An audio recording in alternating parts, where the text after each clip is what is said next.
Let's talk about romance in a recession. This one is a big one for me because we all love to talk about money and financial education and being smart with your spending. But when we bring men into the picture, suddenly we feel apprehensive about talking about money because we're scared to come across as greedy or vain or materialistic or even classist. And I think all those concerns are pretty valid because in a capitalist society where unfortunately we all have to work to stay alive, within the realm of dating, having concerns about money when it comes to your partner can make you come across as though you're someone who only values people through the lens of money. And as someone that has received a lot of pushback for having this conversation a lot online, the general feedback I get from people who don't understand my perspective or who don't understand why I care so much about money in the realm of men is that I am looking down on poor people, or it's the idea that I don't know real love because I'm only looking at money, or, well, you can't just think gifts means someone loves you, or the famous one that I always get is, well, if you're only putting yourself in a position where you want to date rich men, then you're going to get financially abused. And that one really sticks out to me. And I find that the most fascinating because if we come with that rebuttal towards women who say that their preference is men who have money, and, you know, that rebuttal being that you're going to get abused by a man who has money, then doesn't that prove the point that men who wield power tend to be abusive? And that power isn't always necessarily just money. It's almost like existing in a patriarchy is dangerous for women, regardless of what man that they choose to date. So what I find fascinating is the cognitive dissonance that we unknowingly oftentimes embrace when we show disdain towards women who are clear about what they like when it comes to men. And it's not just women that present this pushback, actually. It's also men who feel disqualified or judged or eliminated by a woman who says that she has a preference that that man cannot ever or isn't currently able to meet. What's quite interesting about the two different responses when it comes from men and when it comes from women is that when men feel eliminated and rejected, it's oftentimes coming from a place where they assumed they stood a chance of you to begin with, which I find hilarious. Like, you're offended at me for not wanting to date a guy who is broke because you felt like you had a chance with me. That's delusional. But then for women who feel offended or, you know, a bit unsure towards the idea of women like myself expressing that we don't want to date broke guys, it comes from this idea that when we express those sentiments, we're saying that their boyfriend or their partner isn't good enough. And for me, that's not the case at all. I'm just saying that, like, I know what works for me and that's what I'm gonna continue to make room for, because I believe that as a human being, if you know what you like, I think it's important to prioritize that rather than meeting people who you know don't match your desires and trying to bend or force them into a shape that isn't authentic to them. Because I see a lot of that happening in our society where instead of to like go for the people that we know that we're drawn to, we try to just change people and it doesn't work.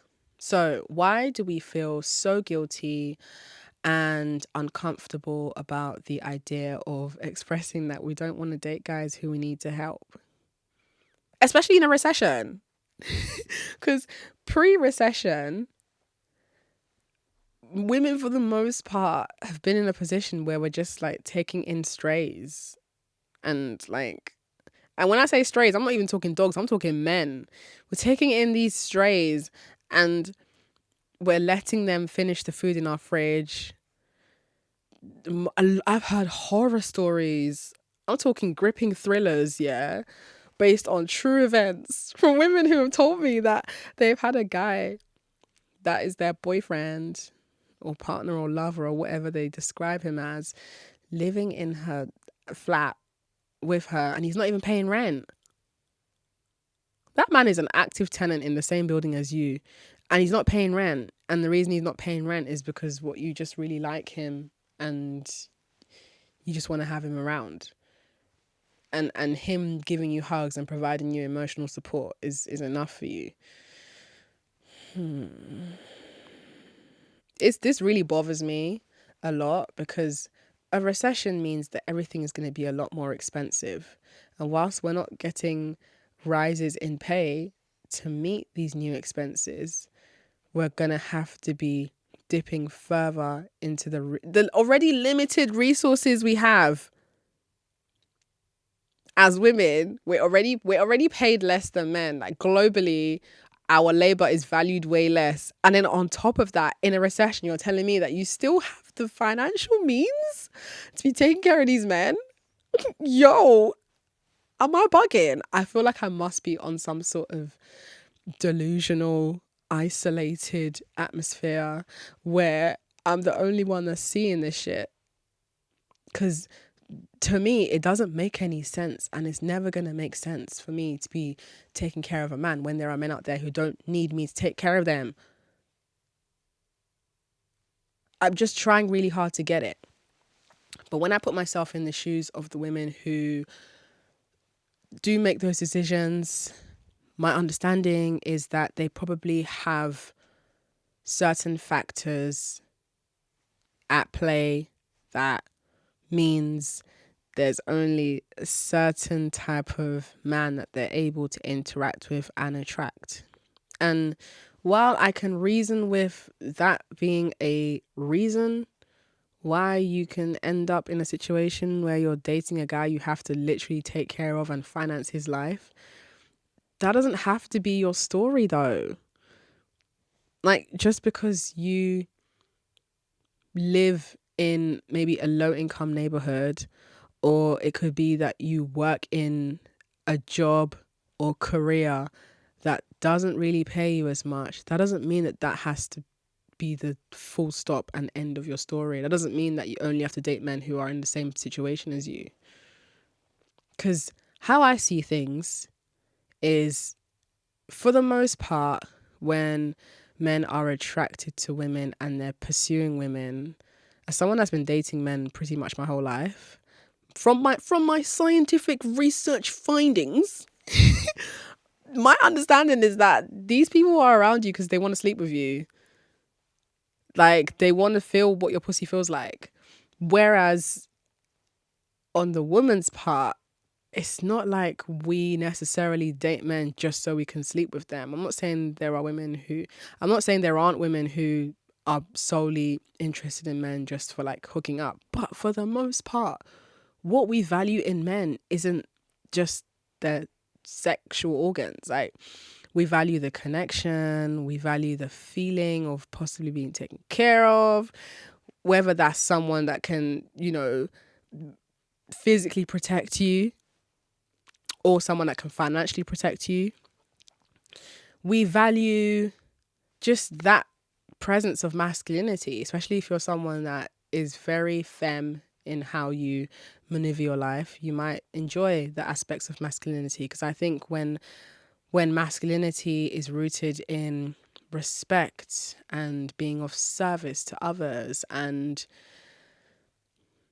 having a desire to nurture and protect, I think masculinity is beautiful. I think it's a lovely feature in the human experience. And that's something that I desire. I don't need it, but it's something that it's nice when it's around, Like, healthy forms of masculinity are amazing to experience. But for the most part, like, I don't see men and instantly think, oh my God, like, I need to have him in my life so that I can have some sex. Like, I'm not to be braggadocious, but if I wanted to have sex, it's not hard. And I think most women can agree with that. Like, it's not hard. There are men who are just, they will do whatever they can to have sex with any woman that is willing to give them attention. So I think the values are different. The way that we as women approach the opposite, like, group is different to the way that men approach women. And when it comes to a recession, when it comes to money, I feel like we're not taking this seriously enough.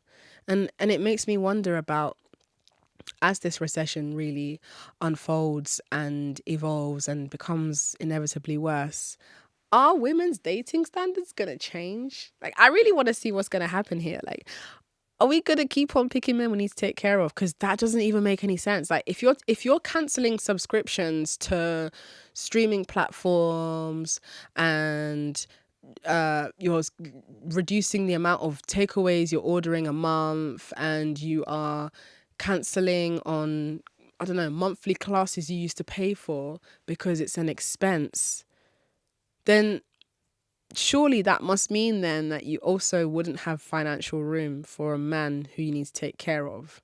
Surely that would mean then that if you're thinking smart, which I believe we all have the capacity to do, you would maybe instead be prioritizing dating men who you don't need to take care of. And dare I say it, prioritizing dating men who can help you out. Is it a bad thing to receive help from people that care about you?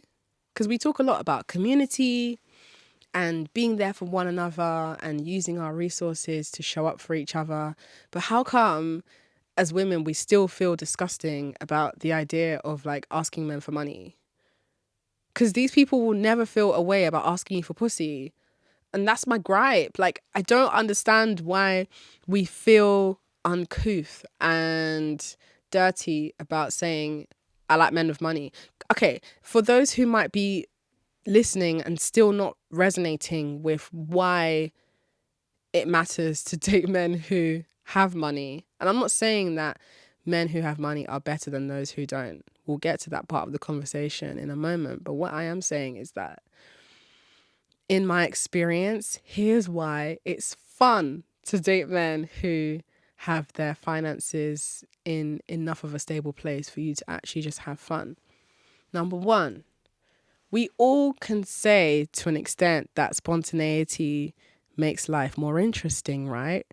Well, spontaneity can be expensive because spontaneity, number one, requires you having time. And in the capitalist hellscape that we all live in, I think we can all agree that time is money. I think you know where I'm going with this, right? So if a guy has more money, then technically he has more time to do fun things, because instead of him maybe having to like clock into work that day or commit to some sort of job-based responsibility he can afford to be like, hey, do you want to go to Paris tomorrow? Hey, do you want to go to Thorpe Park next week? Hey, do you want to just like, I don't know, hang out for 4 more hours? Like, he has time because he has money and he can afford to be spontaneous. And spontaneity, for someone like me who is a fire sign, I'm a Sagittarius, if you aren't aware.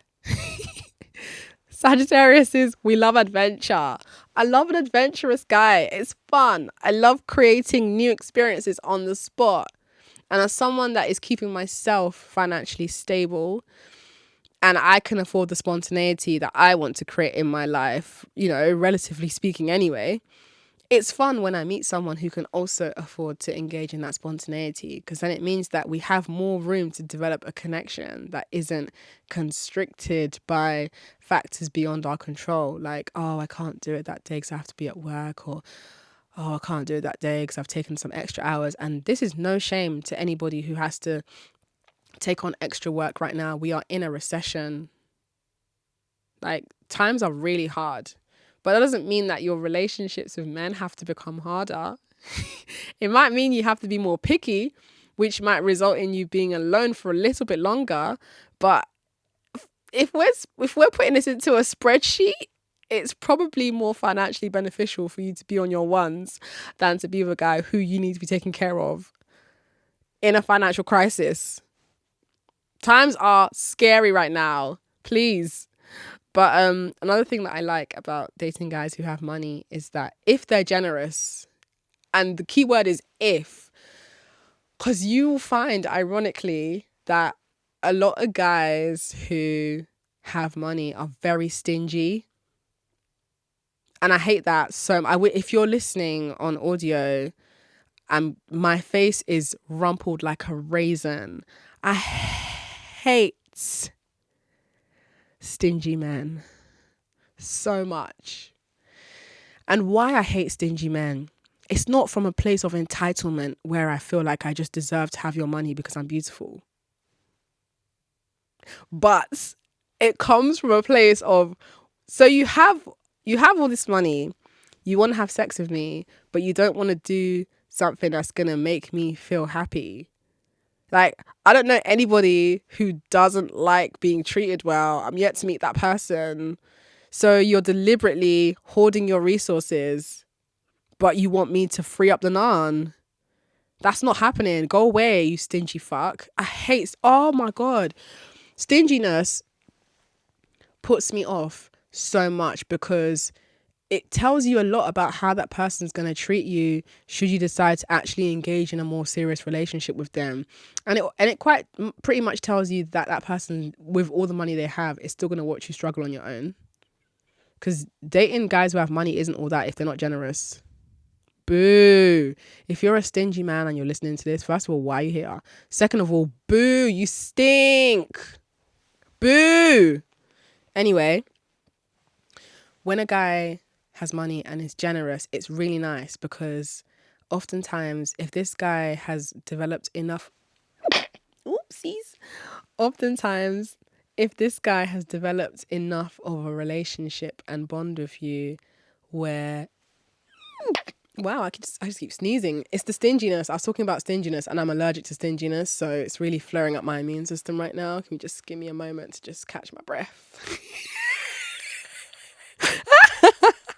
But back to seriousness.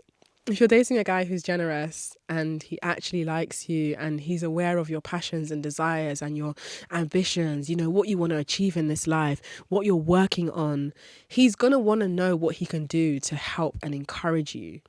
If he knows that, for example, let's use me as an example. I pole dance and I pay for pole dancing classes, and that costs quite a lot of money. Each class is £20 for an hour.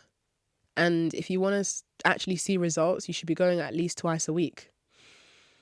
If a guy who is in my life, who is generous and has the means to support me in that category of my life, hears that I'm passionate about this, then if he has the means, he'll suggest or he'll surprise. This is just going to get me so emotional because it's imagine romantically surprising me with a batch ticket of 8 pole classes because you know that I enjoy it so much, and you know that me taking part in those pole classes will not just boost my skills in that passion, but it's going to boost my morale and it's going to heavily improve my mental health. Because aside from pole dancing being this really fun and sexy activity, it's really good for your cardiovascular system. It's really good for your immune system.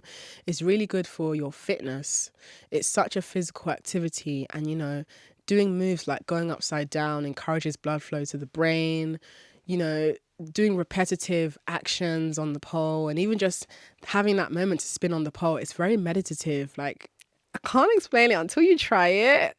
You won't understand what I mean. But imagine a guy knowing that this is your passion and he has the money to invest in that.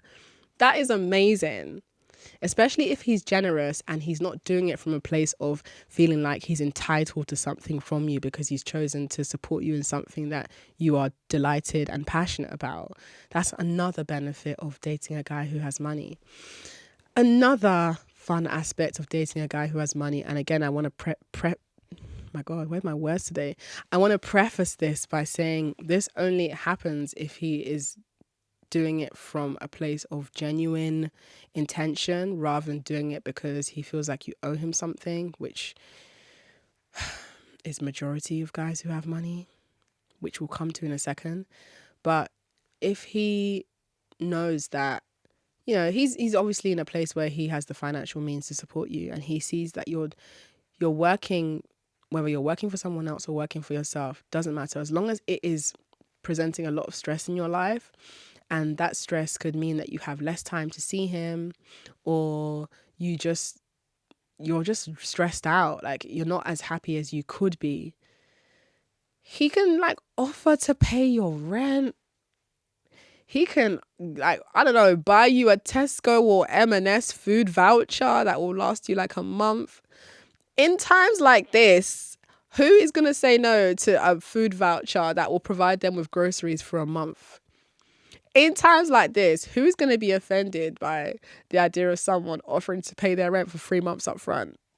I don't know why we're all pretending like this isn't something that we want.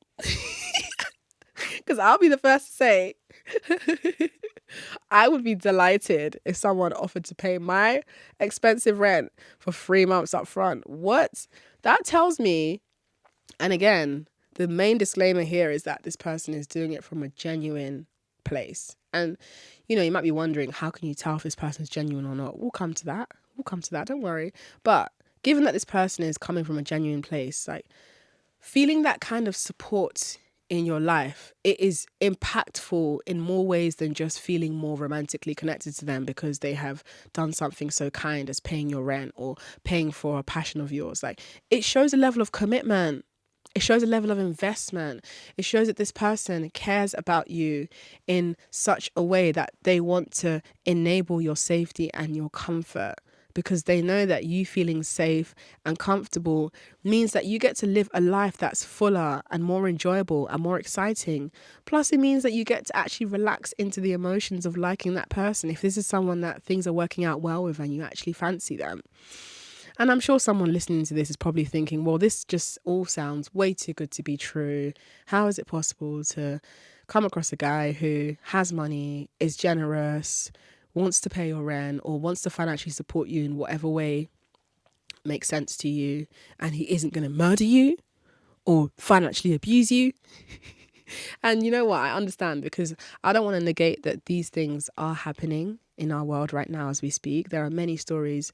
In fact, those are the stories we hear more of the women who have unfortunately encountered financial abuse from wealthy or men who have more money than them. But I just want to quickly challenge that with another perspective, that there are men who don't have money who still end up abusing women financially. If you know someone who has been in an abusive relationship before and the guy doesn't have money, somewhere down the line, that guy has still managed to somehow find a way to have that woman in a position where she needs to be giving him her money, where he will use guilt and other controlling methods to make her feel like he is her responsibility. And a lot of these women, like, when they're telling the story, you're thinking, how did you manage to, like, not leave? Like, how did this guy manage to control you? And control all begins in the mind, whether someone has money or not. As long as you're living in a world where you're sharing space with men, I believe that all men have the capacity to be controlling, but they have the choice to act on it or to not act on it. But when it comes to the idea of, you know, this fear of men who have money, I understand the fear, but I'm just as scared of men who don't have money. Like, to me, all men are equally as scary until proven otherwise. Like, if you've got all this energy for men who have money and you're saying that, yeah, but they're going to abuse you, then that still proves the point then that men have a capacity to be abusive. So we're all saying the same thing here. We're all really generally working towards the same conversation, being that when men have power, they're more likely to abuse it. But that doesn't mean that you're not going to meet men who have financial power who won't abuse you. Like, I promise you, these men exist. And I'm probably one of the last few people you would ever hear speaking in defense of, you know, men and saying great men exist. But I promise you, great men exist. And the few great men that exist, especially in my life, are further proof that the guys out there that choose to exert their misogyny on women are doing it out of choice. Like, great men existing in the minority is not the clapback that you think it is, because it actually proves then that men are exercising choice. Whether that's exercising the choice to actually be a great guy or exercising the choice to lead with misogyny and to let patriarchy use you. Most guys are allowing the devil to use them. I definitely would say patriarchy and the devil are the same thing. Like, these guys be letting the devil use them every day, and they are happy to feel powerful if it comes at the expense of a woman. Always. They will always choose their power over you. But the guys who actually want to like support you, shout out to them. You might be wondering, well, how do I find those guys? Well, I think in my experience, yeah, when you come across guys who have money, one, it's important to have your own money. It doesn't mean you need to be as wealthy as them, but it's important to be able to still continue your life should this guy disappear. Because what's dangerous, I think, is if you're approaching a situation from a place of desperation. I think approaching any situation from a place of desperation puts you in more danger, because you're operating from a place of needing to make quick decisions. So it means you're giving yourself less time to consider the choices that you're making, or to even consider the choices that you're picking from. When you're in a place where you are stable, then you have time to really reflect on this guy, and to confront the feelings you have towards him, and to wait and see. Because I feel like with dating guys who have money, it's a wait and see kind of thing. You can't afford to just go by what he's telling you, because some guys will just like love bomb you through your ears.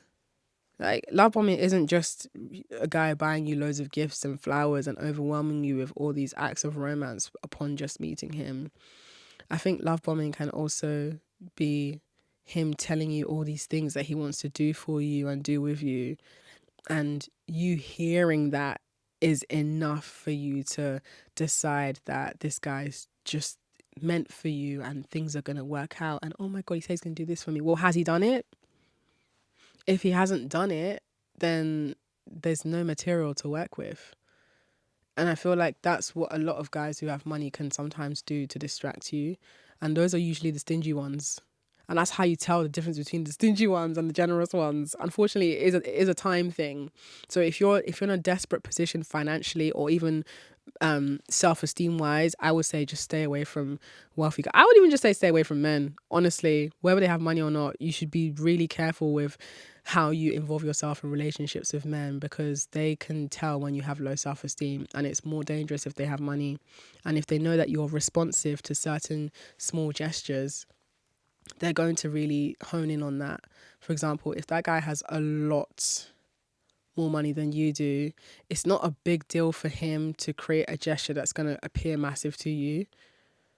And that's why I believe in time being a really important factor, because if this guy is trying to rush with me and I'm slowing it down and I'm using phrases and responses like, well, I still need to get to know you, I'm liking where things are going, but we'll have to see on whether you're a man of your word. Like creating room for him to earn your trust. I feel like just because a guy has money, it doesn't make him special. He's still a regular ass guy until he proves himself to be exceptional. It doesn't matter if he's got money or not. It doesn't even matter if this guy, like, I don't know, is a celebrity, or if he is a really known guy in his industry for what if he's respected loads by other people, he still needs to earn your trust and earn your respect. You can't just go off what other people think of him, because if you're going to be dating him, it's not the other people that you're dating, it's him you're dating. So he really needs to earn your trust. And I feel like the more money a guy has, the more you actually need to, like, I'm not saying be stern and be mean to him, but what I am saying is you do need to have a level of patience and self-control where you're not immediately approaching this from a place of like, what can I get from him? He needs to help me ASAP. It's like, sometimes he kind of needs to suggest it. I feel like it's always best when they suggest it. Like, if this guy, I'll use the pole dancing again as an example, because it's something that I'm passionate about. If this guy knows that I pay for pole dancing classes, and if he's actually keen, he would be the one that will ask me questions about it. Like, oh, where do you do your pole dancing classes? Or like, how can I support you? Like, can I get you a voucher? Or like, if he just puts two and two together and he has details of where I do my pole dancing classes, he can go to the website and he can see that you can buy a gift pass so he can buy a gift pass and send it to my email address as a surprise. Like, he knows what to do, please. People who have worked, whether they've inherited money or they've worked hard enough to make money, like, they know how to do nice things for people. There's like, it's not, you don't need to like force them or psychologically coax them into reverse psychologically coax them into doing a nice thing for you. They should just know how to do it. Like, you're an adult. So in this recession, in these hard times, the stakes are really high, and you will not be seeing me dating a guy who I need to take care of. It doesn't mean that he's not someone who deserves love. I'm just maybe saying he could be my friend. And I've expressed this sentiment before somewhere, and I've seen people getting angry at me saying that I wouldn't date a guy who hasn't got money. It's like, what? I'm not saying he's a bad person. I'm saying he could be my friend. Like, what's wrong with being friends with women? Like, doesn't that tell you that men are not very genuine people when they have issues with you saying you want to be their friend? Like, what's wrong with being friends? First of all, many great things start from friendship. There are great businesses that have started from friendship. There are great marriages that have started from friendship. All kinds of wonderful things begin from you guys just being in each other's lives from a place of just showing up for each other without any romantic intention. Like, what's wrong with that? And if that guy really likes you, he's okay to be your friend. And I feel like if he fancies you and you said that you'd rather be friends, you don't even know if that's going to be the thing that will motivate him to want to work harder to get to a place where he can provide a version of himself that will make you maybe consider taking things to a level beyond friendship. Like, these guys need to work. Make him work. It's okay. He's not going to die from it. He'll be fine. I don't think it's a bad thing to make a guy earn your trust. And in a time that we're living in where men already feel entitled to women's labor, in a world where we're paid less for our labor, oh my God, like, imagine you're getting up in these cold winter mornings to go and work at your job that the money you make from it, even more of it now, is going to be going towards your rent and living expenses. And then a guy comes into your life and he doesn't want to help you out. It really does make you question, and what's the point in even dating? Because I'm not even in the mood. Like, if I am stressed out, if I am worrying and wondering about how I'm going to pay my bills for the next month, do you think I have time to be horny and laying with you? Because you know what's going to really turn me on and get me in a place where I will be excited and receptive to you all the time is if my bills are paid, if my expenses are sorted, because then I don't have to be using the space I have in my brain to be wondering how I'm going to maintain my survival. Instead, I'll be using the space in my brain that is left to wonder about what I'm going to do to enjoy my time. And I can now use the money that I would have used on my rent to now actually put it into my passions. And that will give me more of a zest for life. We underestimate the value of having a zest for life because we are all in survival mode. Well, most of us are in survival mode. There are certain people I can't speak for. There are certain people that they're living very well. For them, this recession means they just have to buy less Gucci. Meanwhile, for some people, this recession means that they have to buy less food. Bruv, listen. See them people that their worries that they have to buy less Gucci. I'm trying to be like you, fam. I'm not gonna lie. I am not gonna be one of those people who will try and save face for a society that doesn't even care about me. I am not about to be that person who's gonna lie to you and tell you that I'm happy to date a guy who can't help me out. Listen, if you don't want to help me, it's okay. Just keep your romance over there because I'm dealing with my problems on my own. And I think it's because I'm a very hyper independent person. And whilst most people would argue about why hyper independence is negative and it makes it harder for you to form connections, I think the positive side of hyper independence is that you know how to survive. So if you don't come across what you desire, you know how to just be like, well, that's not going to work for me. And that's genuinely where I'm at with guys. It's like when I do come across the guys that maybe match what I'm more interested in, then I got time. Then I'm like, oh, what was you saying, young man? What was that? I'm interested. What was you saying? I'm listening. But if it's a guy who, look, you're cute and you're funny and you got a lovely talent to you, but you can't help me out. Look, let's be friends. Let's be friends. And when your ting blows, come back, innit? When your ting blows, come back. Yeah, we can talk, because I'm sorry, I'm not prepared. I'm not in a place where I want to take care of a man when there is someone else out there who doesn't need me to take care of them. And the difference between me being with a guy who I need to take care of and being with a guy who is taking care of me is down to the choices that I make in who I choose to date. And, you know, there's probably a feminist out there who will argue that a woman wanting to be taken care of by a man is taking us back to the 70s when we had to rely on men who would be the ones bringing home the bread and we weren't allowed to work. And now you are taking us back to the 70s and the 50s and the 60s when women would rely on men, and you are taking away women's rights to have their own power. And it's like, I don't really understand that argument, because me saying personally that I don't enjoy working doesn't mean that women don't deserve to have the autonomy to work if they want to. I'm just saying, here's what I've identified that works for me. And that's what I will remain in pursuit of, or that's what I will remain receptive of, I should say. Because the feminist argument that wanting to be taken care of makes you less feminist is really bizarre to me, because coming from the perspective of being a black woman, and this is where I take issues and have beef with modern feminism, is that modern feminism is still pretty much white feminism, where we gaslight black women for not wanting to be everyone's mule anymore.